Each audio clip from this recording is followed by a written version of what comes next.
Fiji में एक नवा सबेरा शुरू होए वाला है, जहाँ पर सब फीजी वासी यानी फीजियन अपन देश के फ्यूचर के लिए अपन vote they.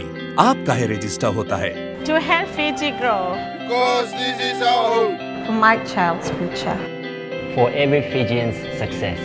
Because I count. जुलाई 3 तारीख से सब फीजी वासी यानी फीजियन जो 18 साल और ऊपर के है वोट देवे के लिए रजिस्टर हुए। It's my right as Fijian. Voter registration शुरू हुई जुलाई 3 तारीख से।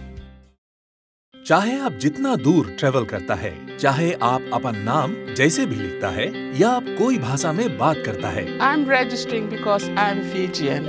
हम लोग सब कोई अब फीजी वासी है यानी फीजियन है। Because I'm Fijian. Because I'm Fijian. Because I'm Fijian. Because I'm Fijian. I'm Fijian. I'm Fijian.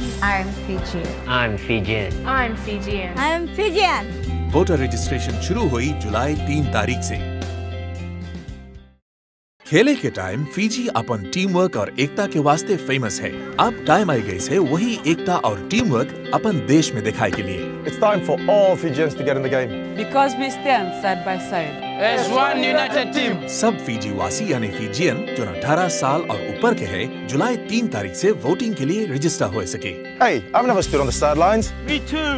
चाहे आप जोन भी कारण से वोट मांगता करे, जुलाई 3 तारीख से रजिस्टर हो जाओ।